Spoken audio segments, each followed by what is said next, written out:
सरकार ने स्कूलों में शिक्षकों की तैनाती के लिए पात्रता परीक्षा तो करा दी, लेकिन चयनित अभ्यर्थियों को 1 साल बाद भी पोस्टिंग नहीं दे सकी। नौकरी की उम्मीद छोड़ चुके अभ्यर्थी अब परिवार चलाने को मोहताज हैं। ऐसे ही एक महिला अभ्यर्थी के बारे में आपको बताने जा रहे हैं। देखिए यह रिपोर्ट। पहले पढ़ाई के लिए लिया कर्ज, फिर मेहनत कर पास की परीक्षा, इसके बाद भी नहीं मिली नौकरी, तो अब चक्की चलाकर उतार रही है कर्ज। कुछ ऐसी ही कहानी है आदर्श ग्राम सुरसौद में रहने वाली रीना झा की, जिन्होंने वर्ष 2019 में आयोजित शिक्षक पात्रता परीक्षा को पास किया था और मेरिट में भी स्थान प्राप्त किया था। लेकिन वर्ष 2020 भी खत्म होने को है, अभी तक रीना को शासकीय शिक्षिका की नौकरी नहीं मिल पाई। अब रीना अपना परिवार का भरण पोषण आटा चक्की चलाकर कर रही है। साथ ही इसी चक्की की आमदनी से पढ़ाई के लिए लिया गया लोन भी चुका रही है।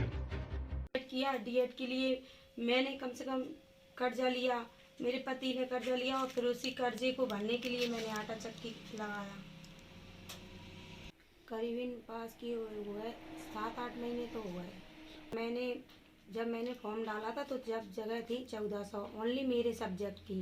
फिर मैंने उसमें से 114 अंक प्राप्त किए, पर अंक प्राप्त करने के बावजूद भी 100 जगह कर दी गई।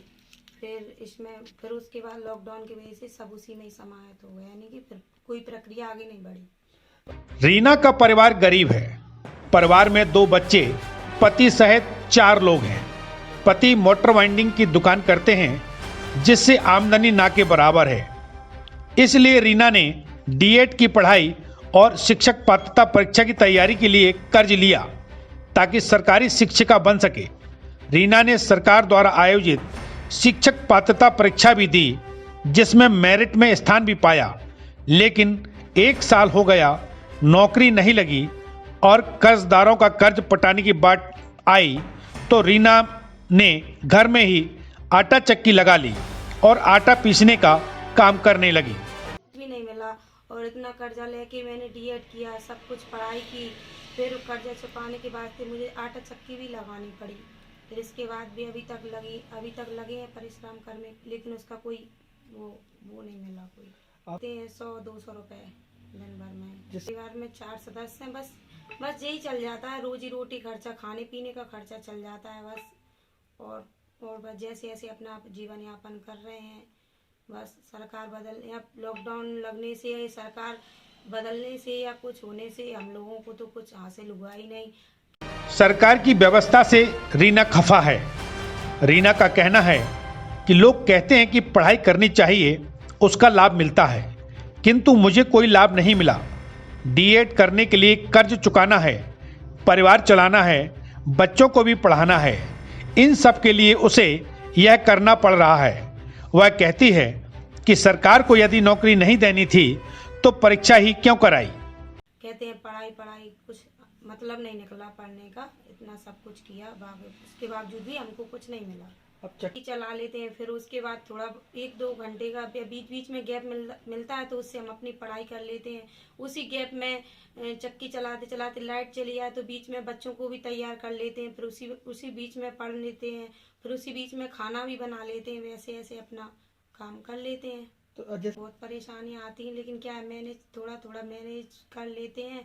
लेकिन क्या करें, कुछ खाने पीने के पेट के लिए तो कुछ करना ही पड़ेगा।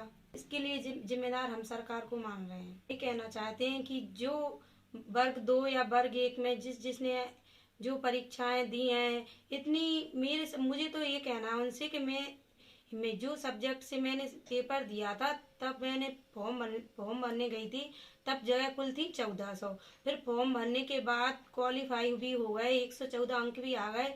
फिर फॉर्म डालने के वास्ते जब हमने देखा तो ओनली 100 जगह, एक सब्जेक्ट के लिए 100 जगह। फिर ऐसे कैसे होगा? अगर ऐसे पता होता तो हम इतने गरीबी में ऐसे पढ़ाई थोड़ी ना करते, फॉर्म ही नहीं डालते। इसलिए हम कर रहे हैं, शासन से यही रिक्वेस्ट चाहते हैं कि हमारी पदों की संख्या को बढ़ाई जाए। सरकारी तंत्र की लापरवाही का खामियाजा रीना भुगत रही है। रीना ने यह सोचकर पढ़ाई की थी कि वह पढ़ लिख कर अपनी व परिवार की आर्थिक स्थिति में बदलाव लाएगी, अपने बच्चों का भविष्य बनाएगी और पति का सहारा बनेगी। किंतु सरकारी सिस्टम ने उसे आटा चक्की चलाने को मजबूर कर दिया। रीना ही क्या, और भी ऐसे कई बेरोजगार युवक युवतियां होंगे जो पात्रता परीक्षा पास कर नौकरी का सपना देख रहे थे और जो निर्धारित आयु सीमा भी लांघने के कगार पर होंगे, लेकिन सरकार का सिस्टम है कि इस ओर कोई ध्यान ही नहीं दे रहा।